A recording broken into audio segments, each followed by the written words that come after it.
welcome to my channel. Today I'm going to be going over everything I did with my 5th grade daughter for the month of February. So if that's something you're interested in, keep on watching. If you're new to my channel, hi, my name's Nicole. I have 2 kids at home. I have a daughter who's 10 and in 5th grade, and my son is 4 and just kind of hanging out.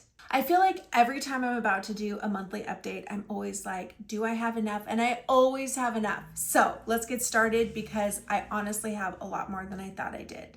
So February was a very interesting month because one, we had a ton of snow where I lived and my daughter got sick multiple times. My son got sick. My husband was sick almost a whole month. So we took off more calendar days in the month of February for my daughter's sickness and homeschooling than we have the whole time we've been homeschooling. So that was different, but we still managed to get through a lot of stuff. All right, so the first thing I want to talk about is grammar. So for grammar, I ended up buying this Usborne Junior Illustrated Grammar and Punctuation. And honestly, guys, this was more for me. I am not good at grammar. It is definitely not my strength. I have many strengths and grammar is definitely not one of them. So I was like finding myself Googling it, asking Siri, asking my Google speaker, and I felt like this would be a much better route. It just has different parts of speech. It has a lot of different explanations and it has some visual pictures. It's very simple and straightforward, but very helpful for me. So this was really more for me than my daughter, but she loves it. So, okay, so the next thing I want to talk about is our spelling. In January, we switched over to Modern Speller.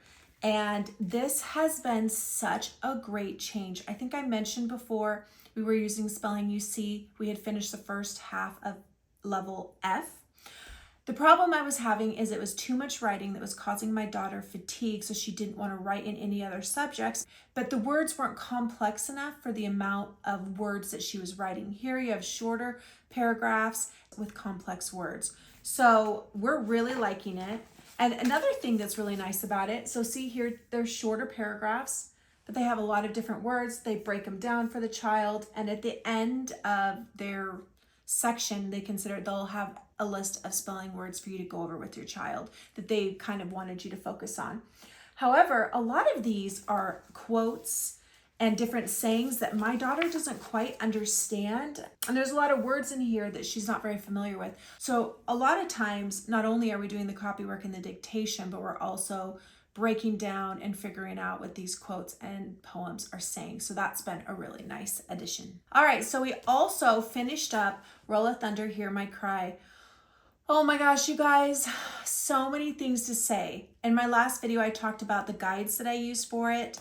One of them was this educator's guide. I linked it in my January update, I believe, and it is free. So it was great. I combined that with another study that I linked in my January update if you're interested in. And I also got this workbook from the Discovering Literature Guides. Now, this book, we started with the Martin Luther King, which segued into Roll of Thunder, Hear My Cry. I had felt like Martin Luther King was a great unit and really taught my daughter a lot. But this showed my daughter, this demonstrated through Cassie's story, through the Logan family's story of what was actually happening and what Martin Luther King was fighting for. It was so impactful for her, for me. I feel like in my public education, I did learn about slavery. I did learn about the Civil War and Reconstruction and everything that happened in the aftermath, but I never understood it the way that I know my daughter understands it now. Now, this is a tough book. It does have a lot of tough subjects. So making sure that they're old enough to understand it. I feel like if the child's too young, they won't be able to comprehend everything and like critically think about it. And I feel like that age is really important. But this was dynamite and a game changer in the way she views the world, in the way that she understands racism and, not being Cassie, but living through her story, reading through her story. So that was very eye-opening, and this actually ended on a cliffhanger and my daughter had to read the next book. So I figured out that how we learn best is through Socratic questions and discussions. That is the way that my daughter gets the most out of information is those types of discussions, which happen to be my favorite, so it works out perfect. So I actually got the next book, Let the Circle Be Unbroken, which we're going to be doing in March, and I made my own unit study, and I just took what I liked from the others, and I broke it down. I have critical thinking.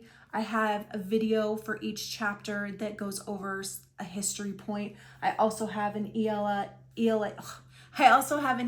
activity that goes with each one of the chapters.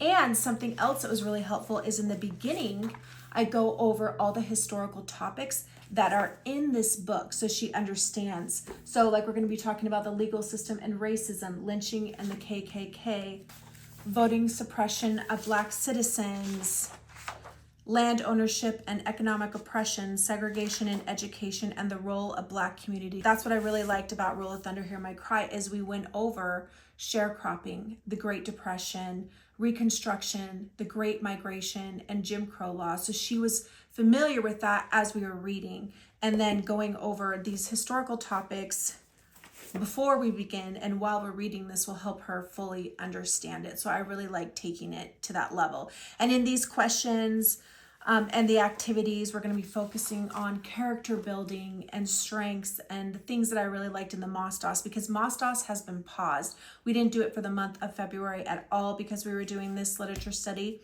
And for the month of March, I'm sure this is going to take the entire month of March. It is a thicker book, and there is more words on a page than on Roll of Thunder. So, but as soon as we finish this, we'll go back to MOSDOS unless she wants to continue with the next book. Now, the reason that I didn't have her read this next book on her own is that these are serious topics. These are hard topics. These are things that I feel like our children need to discuss with us. So she'll read it to me, I'll read it to her, but however it's being read, we're doing it together in a way that she can ask me and I can help her understand, because they are very intense subjects, and this really has changed the way that I'm going to teach and the things and the resources that I'm going to use, because I want my daughter to come out of this homeschool life understanding all of these issues. And that's something that wasn't pressed upon me in my public school, and that I want to make sure my daughter really understands. She leaves this house knowing that. That's important to me. Roll of Thunder, Hear My Cry is actually a poem or an African spiritual. That's the first line of the poem. That was a really cool and unique rabbit hole that we went down. And so I decided to bring in some of that poetry, and I found Poetry for Young Readers, Maya Angelou, and she was from the South, so her poems are about her experience in racism. It says, Angelou grew up in the Deep South in a time and place filled with racial prejudice, discrimination, and hatred, and her poetry reflects the struggles of her fellow African Americans. So we are incorporating this daily with it. Now, to take it a little further, I got a recommendation for this book, The Undefeated. This is a picture book. My daughter still loves picture books, and I like adding these in to just show different perspectives. So we will be reading this as well. Now, something else that kind of correlated to all of this that I didn't really know was Wish Tree by Catherine Applegate. I had wanted to read this book. I saw it at the library. I didn't know when I initially got it that it was actually about racism. This is about a tree who observes racism happening to a family that moves in, and they're Muslim. When I realized what this was talking about, I thought it was so perfect, because it's showing my daughter that racism doesn't just happen to one race, that it happens to many races. And this brought in a different perspective from another group that was experiencing racism. So we are halfway done with this because this is a pretty easy read. So continuing on with reading, my daughter read last month Keepers of the Lost City Never Seen. This is the 4th book. She is now on the 5th book, which is a little thicker than this, and she's probably a third of the way through. So she loves this series. Definitely recommend this for your daughters, 10, 11. They will go through this so quickly. Also, one thing I haven't talked about a lot is our reading journal. So every time she finishes a book, she writes the information in here, and she doesn't love it, but I like it because we've been doing this since 4th grade. So in this book, it contains all the books that she's read, we've read for 4th and 5th grade. So it's just my review of the book title, author, her ratings. Did she think it was awesome? Some information about it. She has places to draw. So I like it. Sometimes she gets into it, sometimes she doesn't. So this has been a nice record for her. Even though she doesn't love it, I think I'll figure something else out for next year, but I like it. All right, so the next thing I want to talk about is daily academic vocabulary. You guys know I'm a vocabulary junkie. I love vocabulary, but I'm realizing that not every vocabulary is teaching my daughter, and that some of it is in the end busy work. So something that I noticed with daily academic vocabulary is after the first 8 weeks, they'll do a week where they go over everything you've learned for the first 8 weeks, and that happens throughout the book. So when we were working on week 9 and we were going over everything we had learned from week 1 to week 8, she remembered almost nothing. And that was kind of disheartening and kind of made me wonder where I'm going to go from here. I have so many vocabulary curriculums. I don't necessarily want to buy a new one. We do a lot of vocabulary work when we're going through our literature. However, I do need something solid. So I'm continuing with this and Spectrum vocabulary because I have them, but I think I'm going to wait until we get to the next review after the next 8 weeks. We are on week 12. So I'll give it about another month, see where she is in the next review, and then I may switch it out or may just finish it out for the year. But I really thought this was a winner, you guys, and I just need to find a way for my daughter to retain more of that vocabulary. And it's not really happening the way it's doing, but okay. Now, let's talk about writing and rhetoric. We are on book 2. We are a little more than halfway. We have 4 lessons left. So technically we could finish it this year and get pretty far into level 3. I don't know if that's the route I'm going to go. We do a lot of writing in the literature books that we're doing. I don't want to push her. I really like what it has to offer. So we may do that. So I may end up hitting level 3 before the end of the year, but then I'm like, well, during the summer, she'll have a break. Will she forget anything? Because I do homeschool through the summer. However, I don't know how much of this I would incorporate during the summer. So, but this is going fantastic. Highly recommend. I really like it. This amped it up. It went from just oral narration to adding written narration in, which was an added element, and organizing the way the story is. But this is great. Love it. All right, guys, let's talk about math. Math has been hard for my daughter since we switched to level 5. She is struggling. I don't know if it's because they're reviewing some concept that were learned in level 3 and below, because my daughter started this curriculum in level 4.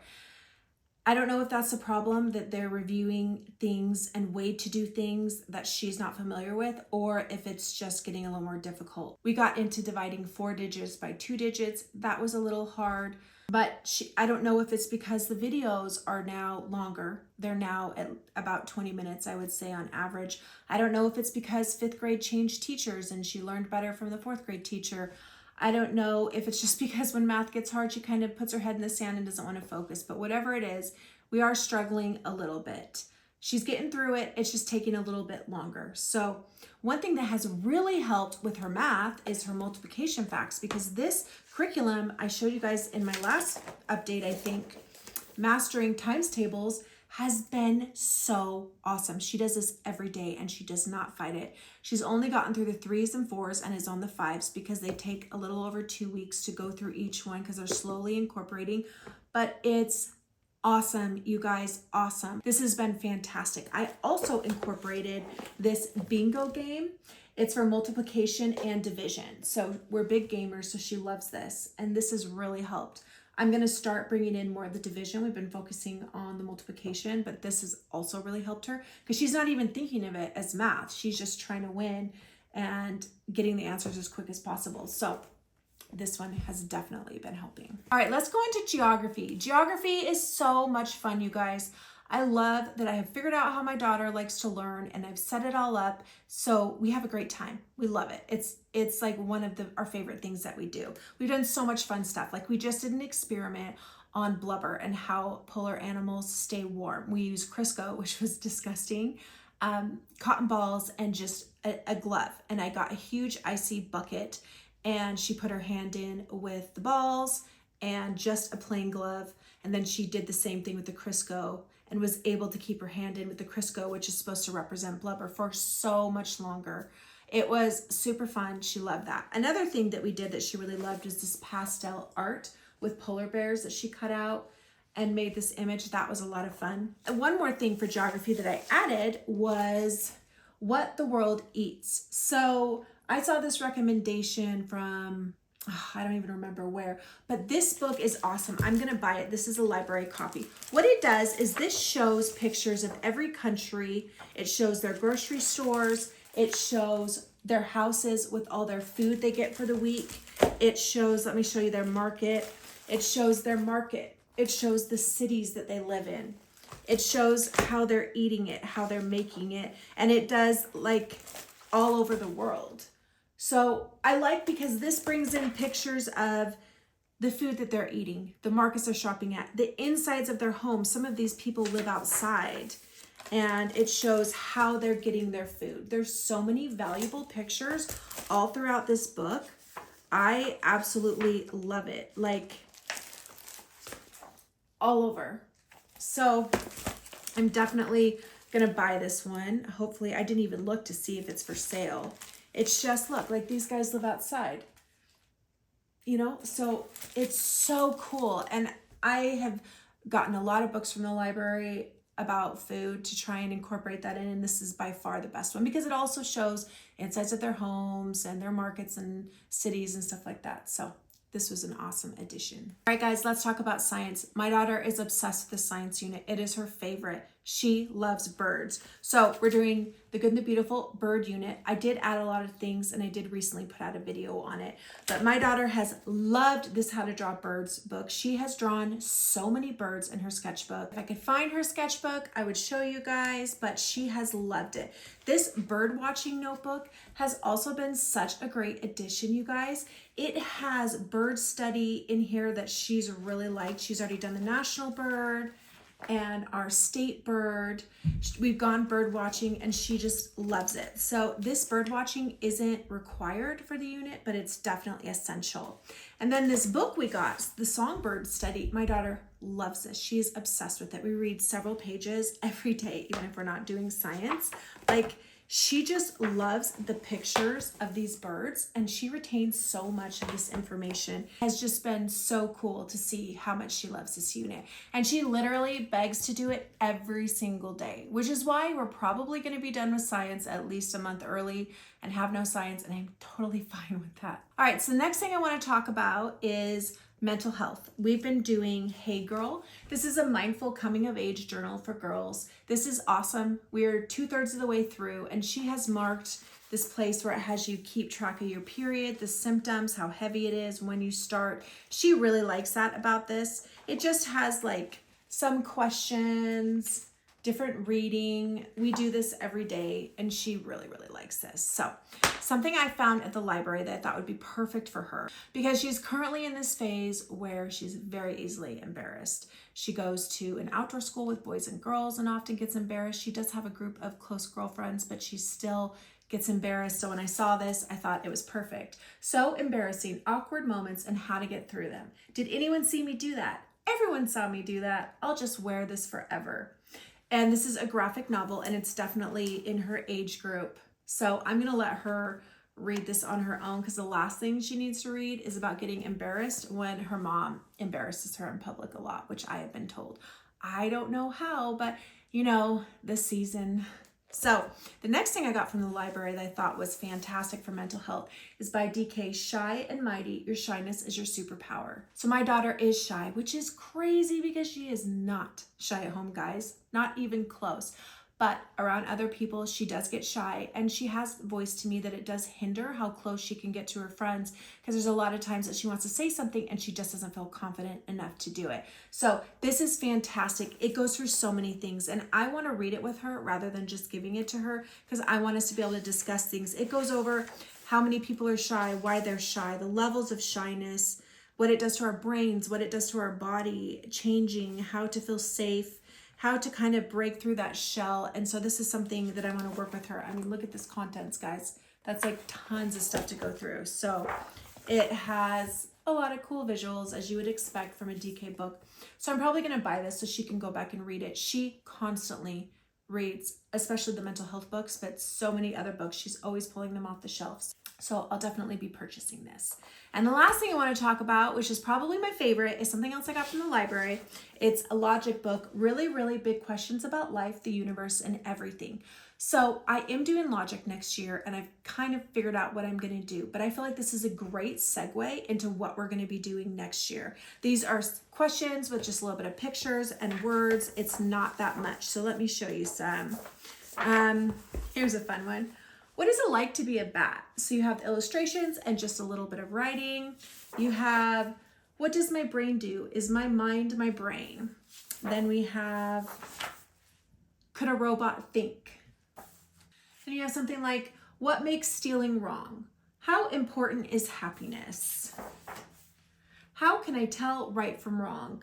So I really like this. It's very simple. It won't take us very long. I'll definitely be purchasing this because I'd like to do this with my son as well. And I am guessing this will probably carry us over through the summer, which is totally fine. I love these kind of discussions. This is one of our favorite things to do. All right, guys, that was long. I know it was long. I'm sorry. Every month I'm like, I don't have that much. And then I find out I could just talk forever. I didn't even cover every subject. I just covered the ones that stood out to me. If I covered every subject, this would be like an hour long. Anyhow, if you have any questions or comments, let me know. Otherwise, I'll see you guys in my next video. Bye, guys.